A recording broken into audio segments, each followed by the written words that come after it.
O silêncio do bairro Bom Jardim. O ano era 1981.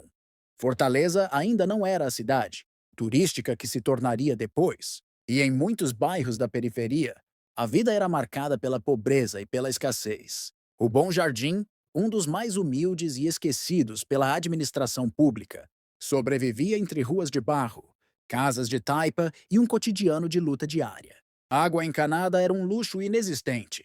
A sobrevivência dependia de filas no chafariz comunitário, onde mulheres, crianças e idosos se revezavam carregando baldes pesados de volta para casa. Foi nesse cenário que se desenrolou um dos episódios mais dolorosos da história do bairro: o desaparecimento de Maria das Graças, de 27 anos, e de sua filha Luciana, de apenas 6 anos. Graça, como todos a chamavam, era conhecida pela força e pela doçura. Tinha perdido o marido em 1979 em um acidente de carro e desde então sustentava a filha sozinha. Ganhava alguns trocados costurando roupas para vizinhas, às vezes fazia faxinas e se virava como podia para garantir ao menos feijão e farinha na mesa.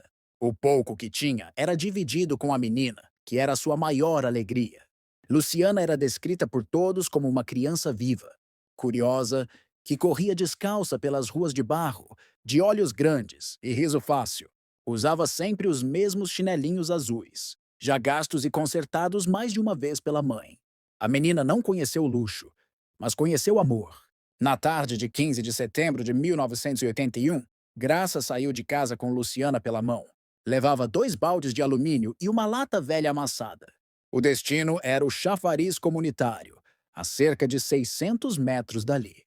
O sol castigava, mas a rotina era sempre a mesma: buscar a água necessária para beber, cozinhar e lavar.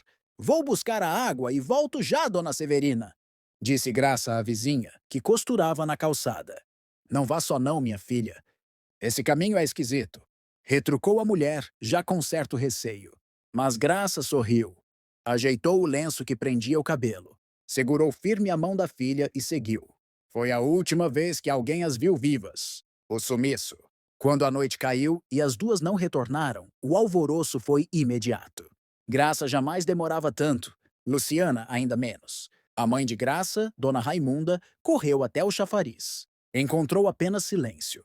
Os baldes derrubados no chão de barro úmido e uma sensação sufocante de que algo terrível havia acontecido. Os vizinhos se organizaram às pressas. Homens com lamparinas, lanternas velhas e até tochas improvisadas vasculharam o mato ralo, os becos e os caminhos estreitos. Gritaram os nomes delas até a voz falhar, mas nada. O bairro inteiro se mobilizou naquela noite, mas o rastro era inexistente. Era como se a terra tivesse engolido minha filha e minha netinha. Recordaria anos depois Dona Raimunda, com a voz embargada. A polícia foi procurada, mas o caso não teve prioridade. Na época, desaparecimentos na periferia eram tratados com descaso. Muitos acreditavam que Graça pudesse ter fugido com algum homem, que tivesse abandonado a vida dura. Outros espalhavam boatos cruéis, mas quem conhecia Graça sabia. Ela jamais deixaria a filha. O luto sem corpo. Os dias se transformaram em semanas, as semanas em meses, e o vazio foi se instalando. Dona Raimunda passou a viver entre a esperança e o desespero. Colava cartazes improvisados, batia de porta em porta, perguntava em delegacias. Caminhava até o centro da cidade em busca de notícias, mas voltava sempre de mãos vazias. Luciana deixou um silêncio ensurdecedor na rua. As crianças que brincavam com ela passaram a perguntar: "Cadê a Luciana?"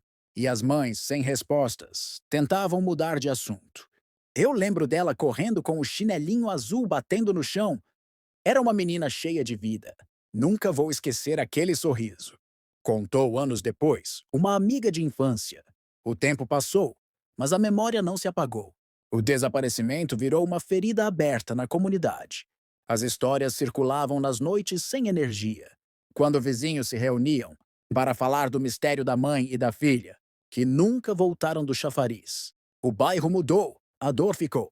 Nos anos seguintes, o Bom Jardim foi crescendo. Novas casas surgiram, o comércio se espalhou e as gerações foram se renovando.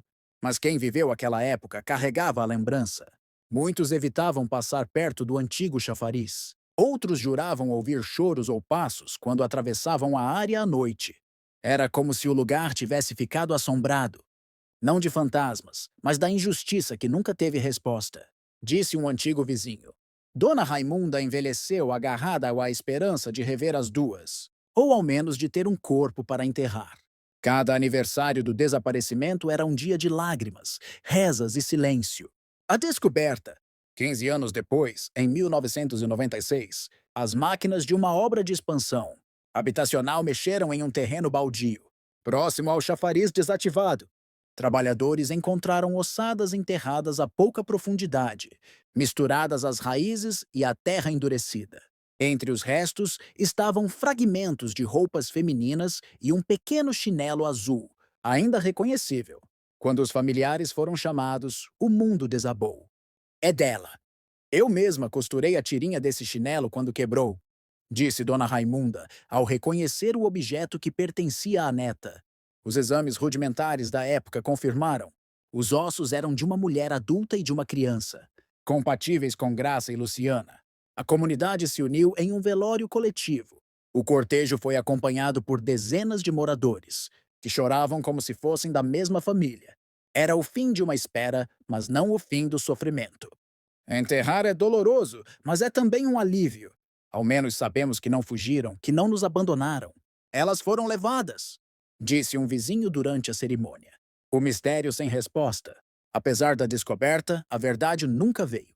O tempo havia apagado qualquer chance de identificar a causa das mortes. Não se sabia se foram assassinadas, violentadas ou vítimas de algum crime hediondo. Restava apenas o silêncio, e esse silêncio doeu ainda mais. A vida delas acabou buscando água. Isso mostra como a gente era abandonado. Graça morreu tentando viver. Luciana morreu segurando a mão da mãe. Não há dor maior, disse uma amiga próxima, entre lágrimas. O legado de dor e memória. O caso de Graça e Luciana ficou marcado, como símbolo da vulnerabilidade das mulheres pobres em Fortaleza. Morreram porque precisavam buscar água, algo básico, negado pelo poder público. Morreram porque eram invisíveis. No Bom Jardim, até hoje, moradores mais velhos contam a história às novas gerações. Alguns evitam a área onde os restos foram encontrados. Outros levam flores no cemitério a cada setembro. Enquanto houver quem conte, elas nunca serão esquecidas. Disse seu João, morador antigo. O enterro de Maria das Graças e da pequena Luciana, em 1996, parecia encerrar um capítulo de dor, mas na verdade era apenas o começo de uma nova etapa. A família e a comunidade do Bom Jardim agora tinham corpos para chorar, mas ainda não tinham respostas. Quem tirou a vida delas? Por quê? O mistério pairava como uma sombra que se arrastava por anos. Dona Raimunda, mesmo já idosa e abatida, repetia: quem fez isso precisa ser revelado. Minha filha não morreu à toa. Minha neta não pode ter sofrido sem justiça. Durante muito tempo, a polícia alegou não haver recursos técnicos para investigar ossadas tão antigas. O caso foi arquivado como sem conclusão. Mas a memória de Graça e Luciana não deixou de pulsar no coração dos vizinhos. Vozes do passado. Na virada dos anos 2000, a história voltou a circular quando um ex-morador do bairro, já adulto, deu uma entrevista a uma rádio local. Ele contou que, quando criança, ouvira conversas de homens no bar da esquina sobre o desaparecimento. Eles falavam baixo, rindo. Eu não entendia, mas lembro de uma frase: a mulher foi teimosa. Quis buscar água sozinha. O relato reacendeu a indignação. Será que moradores sabiam mais do que contavam? Outros começaram a relembrar. Alguns falavam de figuras estranhas que rondavam o chafariz naquela época. Homens que bebiam, mexiam com as mulheres e se aproveitavam do isolamento. Um nome começou a surgir repetidamente: Seu Chico, um carroceiro que vivia de pequenos serviços, conhecido por ser agressivo e beber demais. Ele tinha por volta de 40 anos em 1981 e era temido pelas mulheres do bairro. Ele gostava de importunar as moças no caminho do chafariz, e Graça nunca dava conversa. Isso pode ter despertado raiva nele, relatou uma antiga vizinha. Mas seu Chico já havia morrido em 1992, vítima de cirrose. Restavam apenas memórias e rumores. Uma pista esquecida.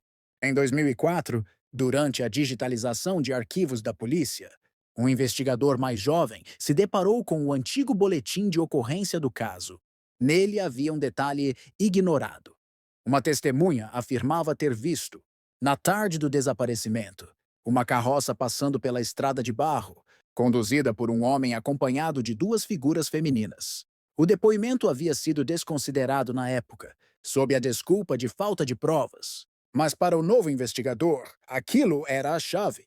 Ele resolveu reabrir o caso informalmente. Conversou com antigos moradores, revisitou o local, buscou registros de pessoas ligadas ao bairro. E a cada conversa, o nome de seu Chico voltava como um fantasma. Era um homem violento, que não respeitava ninguém. Se alguém fosse capaz de fazer uma barbaridade dessas, era ele, disse um morador.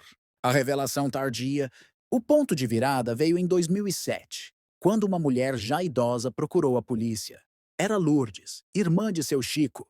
Doente, ela disse que precisava se livrar de um peso de décadas. Em lágrimas, confessou que o irmão havia chegado em casa no dia 15 de setembro de 1981, transtornado, com a roupa suja de barro e marcas de arranhões. Trazia consigo uma lata amassada que jogou nos fundos do quintal. Eu perguntei o que tinha acontecido. Ele me olhou com raiva e disse: aquela mulher nunca mais vai mais me esnobar. Nunca me deu uma chance. Depois que o marido morreu, tentei me aproximar dela. Ela não ligou. Agora assumiram ela e aquela pirralha. Eu calei por medo, por vergonha. Passei a vida toda carregando esse segredo. A confissão abalou a todos. Lourdes disse que tinha certeza de que o irmão havia matado Graça e Luciana, mas nunca teve coragem de denunciar. O medo da violência dele a calou. Agora sim, o caso resolvido. Com o depoimento, a polícia encerrou o mistério. Oficialmente, em 2008, o caso foi dado como resolvido. Maria das Graças e Luciana foram vítimas de homicídio, cometido por Francisco Chico Ferreira, carroceiro já falecido. A notícia caiu como um alívio misturado à revolta. Alívio porque a verdade, enfim, havia sido revelada. Revolta porque a justiça nunca pôde ser feita em vida. Foram mortas por alguém que achava que Gracinha tinha que ceder às suas investidas. E ainda tirou a vida de uma criança tão inocente. Passamos anos acreditando em boatos, mas agora sabemos. Minha filha e minha netinha foram assassinadas por um homem que o mundo esqueceu. Disse, já com a voz fraca. Dona Raimunda, pouco antes de morrer, em 2009. O fim trágico, o fim do caso, não trouxe felicidade. Trouxe apenas a possibilidade de fechar um ciclo de dor. O enterro havia sido feito, a verdade revelada. Mas o vazio permanecia. O bairro do Bom Jardim nunca esqueceu. Até hoje, o caso é contado como uma lição amarga de como a vida das mulheres pobres era e ainda é negligenciada. Graça e Luciana morreram porque precisavam buscar água, porque viviam em um bairro esquecido, porque cruzaram o caminho de um homem violento, porque um homem achou que podia ter alguém à força. No local onde ficava o antigo chafariz, os moradores fizeram uma pequena cruz de madeira com os nomes delas. Todos os anos, em setembro, flores são deixadas ali. É um ritual de memória, um grito silencioso contra o esquecimento. O Bom Jardim nunca vai esquecer Graça e Luciana. Elas viraram parte da nossa história. Que a memória delas seja para sempre resistência. Disse, em uma homenagem, uma professora do bairro. A história de Maria das Graças e Luciana não é apenas um caso policial. É o retrato de uma cidade desigual, onde a vida das mais pobres valia pouco. É também um símbolo de resistência da comunidade, que não deixou que o silêncio engolisse a memória das duas. Hoje, quando o sol queima sobre as ruas do Bom Jardim, alguns ainda dizem que é possível ouvir risadinhas infantis ao longe, como se Luciana ainda corresse pelas ruas de barro. Outros acreditam que Graça caminha ao lado da filha, protegendo-a. O trágico foi resolvido, mas nunca esquecido. E assim, mãe e filha permanecem vivas na memória de quem as amou e de quem ouviu sua história. Peço, se gostou dos vídeos, curta, compartilhe e se inscreva no canal. Vozes que sumiram big. Fiquem com Deus. Até o próximo vídeo. Ajude o canal a crescer. Obrigada.